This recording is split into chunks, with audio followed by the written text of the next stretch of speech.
Hello. Hello, नमस्कार। मैं हिम्मत सेठ एक बार फिर आपके सामने उपस्थित हूँ। दोस्तों, आज बहुत ही खास खबर है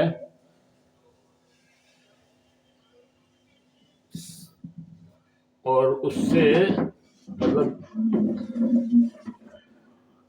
उस खबर से बहुत सारी चीज़ें जो आरोप लग रहे हैं चुनाव आयोग पर और सरकार पर कि वो चुनाव में धांधली कर रही है, उसके सबूत मिलते हैं।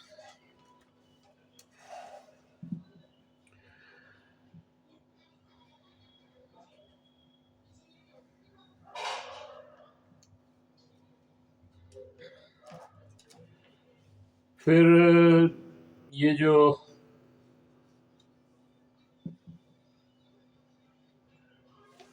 महंगाई बढ़ रही है, अभी राजस्थान में मतलब 1 साल हुआ राजस्थान की सरकार को, और 1 साल हुआ है राजस्थान की सरकार को, और उसमें जो काम हुए या नहीं हुए, तो दोनों तरफ से सरकार अपने काम गिना रही है कि हमने 1 साल में बहुत काम किया है, ये हित के काम किए। और कांग्रेस जो है पूरे प्रदेश में खासतौर से जिला मुख्यालय पर जाकर या संभाग मुख्यालय पर जाकर प्रेस कॉन्फ्रेंसेस कर रही है और बता रही है कि 1 साल में कुछ काम नहीं कर पाई जनता के हित में ये सरकार। तो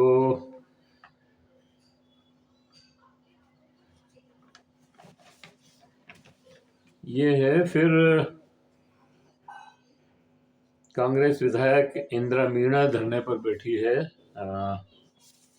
उसकी भी एक खबर है। और एक खबर बड़ी दिलचस्प ये है कि पॉपकॉर्न जो होते हैं खाने के, जो लोग यूं तफरी करते हुए खाते हैं,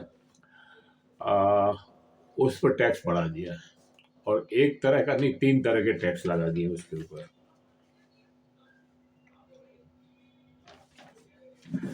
तो सबसे पहले मैं ये अपील कर दूं कि अगर आपने हमारे चैनल को सब्सक्राइब न किया हो तो सब्सक्राइब कर लें, बेल आइकन दबाना न भूलें, और अगर वीडियो अच्छे लग रहे हैं तो लाइक करें, फॉरवर्ड करें, लोगों को बताएं और अपने मित्रों को वीडियो भेजें, व्हाट्सएप करें। कमेंट बॉक्स में जाएं, कमेंट लिखें, सुझाव दें, और आपके कमेंट और सुझाव हमें और बेहतर करने की ओर अग्रसर करेंगे। तो इस अपील के बाद मैं उस खबर पे आता हूं जो भारत सरकार ने अभी चुनाव के जो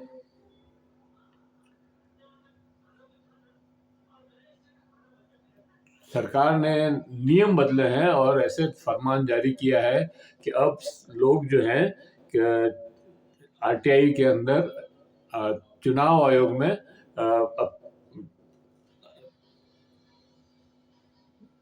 चुनाव से जुड़े हुए दस्तावेज नहीं मांग सकेंगे, उनको नहीं मिलेंगे, मांगो भली लेकिन वो नहीं मिलेंगे उनको।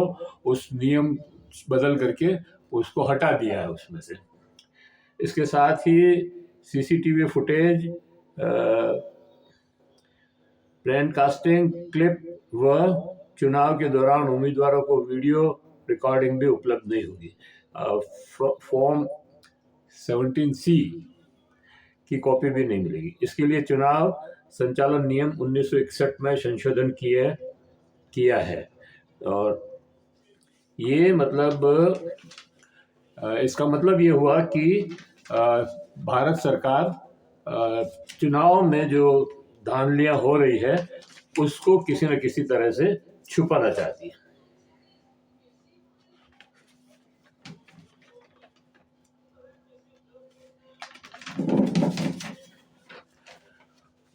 क्योंकि ये जो आरटीआई का कानून है इसमें सभी दस्तावेज देने जरूरी होते हैं, और हर एक इसमें इन्वॉल्व है। पहले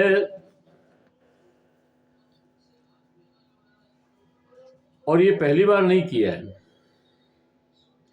जब भी भाजपा को लगता है कि हम चुनाव हार रहे हैं या धांधली हमारी उजागर हो जाएगी, तो वो उस नियम को बदल देती है। ये 2019 में भी हुआ कि चुनाव आयोग ने जब देखा कि लोग पिटीशन लगा रहे हैं और ये मांग रहे हैं, दस्तावेज मांग रहे हैं चुनाव से संबंधित, तो चुनाव आयोग ने ये लिखना शुरू कर दिया कि हम आरटीआई के अंदर नहीं आते हैं। क्यों नहीं आते हैं भाई? आरटीआई तो सब पे है और हमको अधिकार है, हर व्यक्ति को अधिकार है, मूल अधिकार बना दिया आरटीआई। तो सूचना का अधिकार हमारे संविधान में मूल अधिकार है। आप उसके नियम इस तरह से नहीं बदल सकते। सवाल ये है कि सरकार ऐसे कैसे नियम बदल सकती है? इस कानून में बदलाव से साफ हो गया कि चुनाव में धांधली हुई है और सरकार उसको छुपाने का प्रयास कर रही है। तो फॉर्म 17C की कॉपी भी नहीं दे रहे हैं। हरियाणा चुनाव में जो धांधली हुई उसके विरुद्ध वीडियो और रिपोर्टिंग फॉर्म 17C व अन्य डॉक्यूमेंट मांगे, वो उन्हें नहीं दिए। सुप्रीम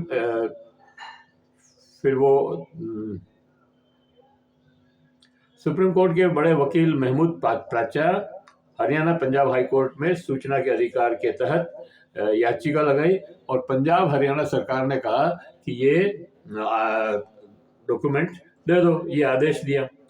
भारत सरकार ने उस आदेश को एक तरफ डाला और नियम बदल दिए। और नियम बदले तो भी आगे से लगने चाहिए नियम, रेस्ट्रिक्ट मतलब पीछे से कैसे का नियम लगा सकते हैं? तो महमूद प्राचा कह रहे हैं कि ये नियम जो हमने एप्लीकेशन लगाई थी उस पर लागू नहीं होते हैं और आगे भी लागू नहीं होंगे, क्योंकि ये लॉफुल नहीं है, मतलब कानून के अंतर्गत गलत है। तो आरटीआई में क्या फैसला होता है? आरटीआई का जो है लगता है कि ये फिर हाई कोर्ट जाएंगे और हाई कोर्ट से नहीं होगा तो सुप्रीम कोर्ट जाएंगे और सुप्रीम कोर्ट ये फैसला करेगा कि ये डॉक्यूमेंट्स देने चाहिए या नहीं देने चाहिए। मतलब नहीं देंगे तो इसका मतलब ये है कि आप धांधली कर रहे हो और उस धांधली को छुपाने के लिए ये डॉक्यूमेंट्स नहीं। अगर कोई काला है ही नहीं तो आप क्यों छुपा रहे हो? क्यों नहीं दे रहे हो आप? और महमूद प्राचा को इस बात का पूरा विश्वास है कि सुप्रीम कोर्ट इस पर जरूर कोई एक्शन लेगा और डिसीजन करेगा। तो ये तो महमूद प्राचा हो गए, मतलब कोर्ट चुनाव आयोग जो मनमर्जी कर रहा है या भारत सरकार जो मनमर्जी कर रही है उसके खिलाफ चुनाव महमूद प्राचा ने ये फैसला ये नियम जो बदले हैं उसके खिलाफ वो कोर्ट जाएंगे। अब ये हमारे जो सरकार है, केंद्र सरकार, वो भी अजब गजब सरकार है और उसके वित्त मंत्री निर्मला सीतारमण तो एक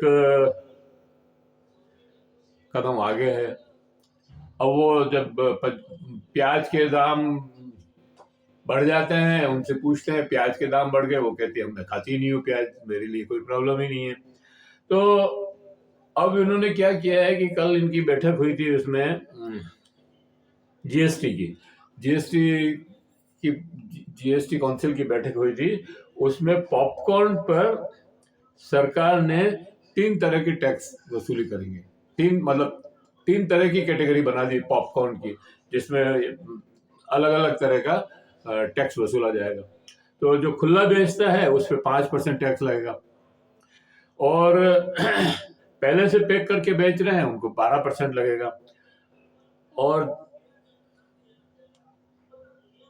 अगर कैरामेल मिलाकर जीएस बेचने पर 18% टैक्स लगेगा। अब एक कॉक पॉपकॉर्न है, और पॉपकॉर्न तो ऐसी मतलब स्वाद के लिए खाते हैं लोग, पेट भरने के लिए खाते हैं, तो उस पे भी अगर आप इस तरह के 12% और 18% टैक्स लगाओगे तो फिर पब्लिक कहाँ जाएगी, क्या खाएगी? तो ये जो टैक्स लगाया है ये बहुत ही मतलब जनता के साथ पे अत्याचार है, और खास तौर से गरीब जनता। पॉपकॉर्न गरीब लोगों की ही ज़्यादा काम आता है। टैक्स लगाता है ना ही है तो ड्राई फ्रूट पे लगा देते, वो तो हो गई। खैर, बाकी खाने की आइटम पर भी टैक्स लगाना जनता को की लूट ही होगी। मतलब खाने पीने की चीज़ों पर कोई टैक्स नहीं लगना चाहिए। पर हमारी सरकार तो अब कानून पर भी, ये नमक पर भी टैक्स लगा रखा है, जबकि नमक के टैक्स के चक्कर में तो महात्मा गांधी ने दांडी यात्रा की थी। पर अब हमारे जो, वो तो विदेशी सरकार थी इसलिए उसकी यात्रा कर दी। अब ये तो देशी है सरकार है, इस पे क्या करें?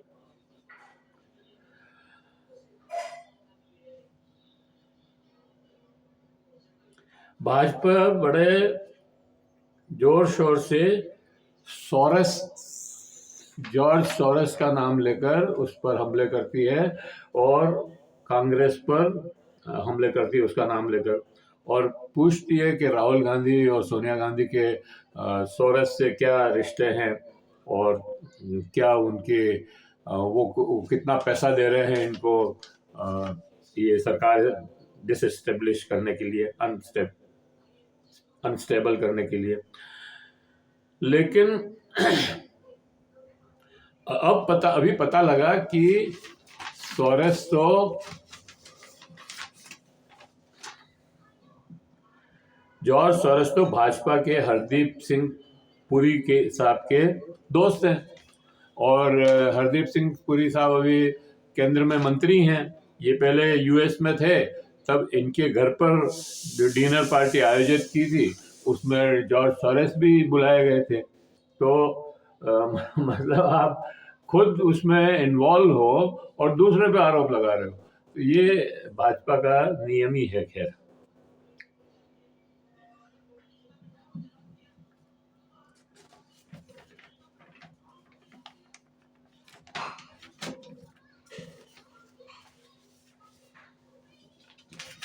अब मैं आपको कांग्रेस की खबर सुनाता हूँ। राजस्थान सरकार पर कांग्रेस ने बहुत से आरोप लगाए और कहा कि ये सरकार एक साल में जनहित में कोई काम नहीं कर पाई है। यही नहीं, ये भी आरोप लगाया कि काम नहीं किए, वो तो नहीं किए, पर डीएलसी रेट 2 बार बढ़ा दी एक साल में। और डीएलसी रेट का मतलब ये है कि जमीन महंगी होना। जमीन महंगी होने का मतलब रिहायशी जमीन महंगी होना। रिहायशी जमीन महंगी होने का मतलब है कि गरीब लोग अपना मकान नहीं बना सकेंगे। तो गरीबों का जो मकान का एक सपना होता है वो और दूर चला गया, वो पूरा नहीं होगा। कांग्रेस ने यह भी आरोप लगाया कि महंगाई बढ़ रही है, प्रदेश सरकार ने जनता की किसी भी तरह की राहत नहीं दी है। कांग्रेस भाजपा सरकार के एक साल पूरे होने पर उसकी नाकामियां गिना रही थी, गिनाने के लिए प्रेस कॉन्फ्रेंस कर रही थी। कांग्रेस का मानना है कि भाजपा सरकार के एक साल पहले हुए चुनाव में जो घोषणा पत्र जारी किया था उसमें एक भी वादा पूरा नहीं किया, ये कांग्रेस कह रही है। किसानों, बेरोजगारों और युवाओं के लिए भी सरकार ने कुछ कार्य नहीं किया। सरकार ने 42,000 नियुक्तियां दी, जिसमें से 25,000 पिछली सरकार, कांग्रेस सरकार अशोक गहलोत की नियुक्तियां हैं। इस सरकार ने 23,000 सफाई कर्मचारियों की भर्ती पर भी रोक लगा दी है। विश्वविद्यालय के प्रोफेसर 400 प्रोफेसर की जगह खाली है, लेकिन भर नहीं रही है। कांग्रेस ने यह भी आरोप लगाया कि महिला अपराध और अत्याचार का ग्राफ भी प्रदेश में बढ़ता जा रहा है। महिलाओं की सुरक्षा नहीं मिल रही है। पिछली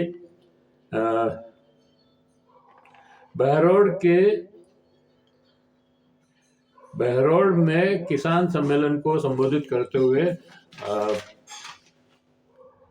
कांग्रेस नेता व विधायक सचिन पायलट ने कहा कि किसानों को डीएपी खाद नहीं मिल रहा है, बल्कि उसका ब्लैक हो रहा है।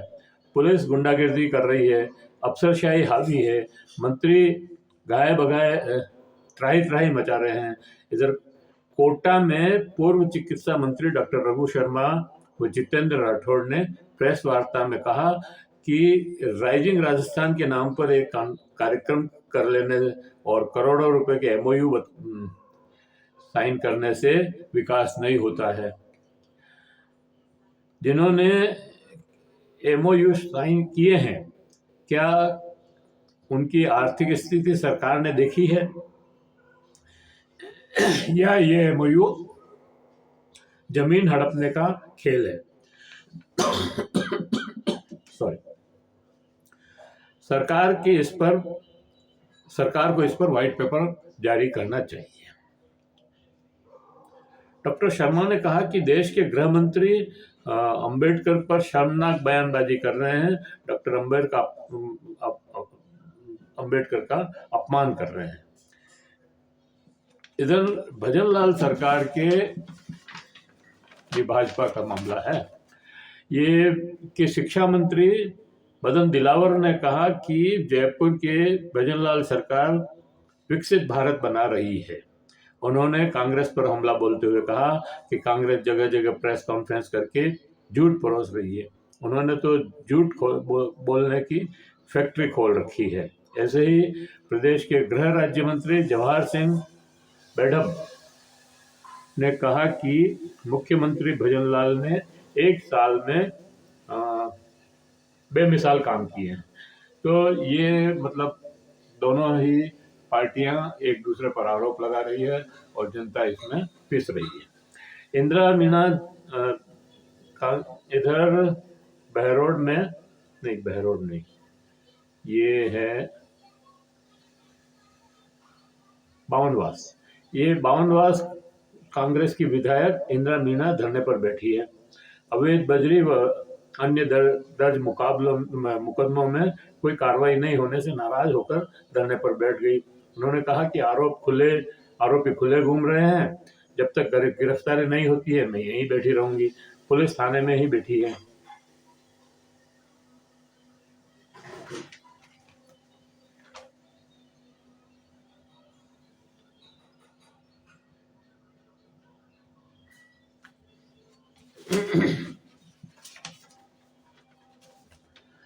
तो ये आज का वीडियो था और मुझे लगता है कि आपको ये वीडियो पसंद आया होगा। खासतौर से चुनाव आयोग जिस तरह से एक्ट कर रहा है और धांधलियां छुपाने का जो खेल भारत सरकार और चुनाव आयोग मिल करके कर रहे हैं, उसके ऊपर जरूर जनता को इस पे विचार करना चाहिए और सोचना चाहिए कि अगर चुनाव इसी तरह से लूटे गए तो फिर लोकतंत्र कहाँ बचेगा। तो इस टिप्पणी के साथ ही मैं इस वीडियो को समाप्त करता हूं और आशा करता हूं कि आपको ये वीडियो पसंद आया होगा। और ये अपील कि अगर आपने अभी तक हमारे इस महावीर समता संदेश यूट्यूब चैनल को सब्सक्राइब न किया है तो सब्सक्राइब कर लें, बेल आइकन दबाना न भूलें। और वीडियो अच्छे लग रहे हो तो लाइक करें, फॉरवर्ड करें, मैसेज करें, शेयर करें और लोगों को बताएं कि हमारे वीडियो भी देखें। कमेंट बॉक्स में जाएं, कमेंट लिखें, सुझाव दें। आपके कमेंट और सुझाव हमें और बेहतर करने की ओर अग्रसर करेंगे। धन्यवाद। जय हिंद, जय भारत।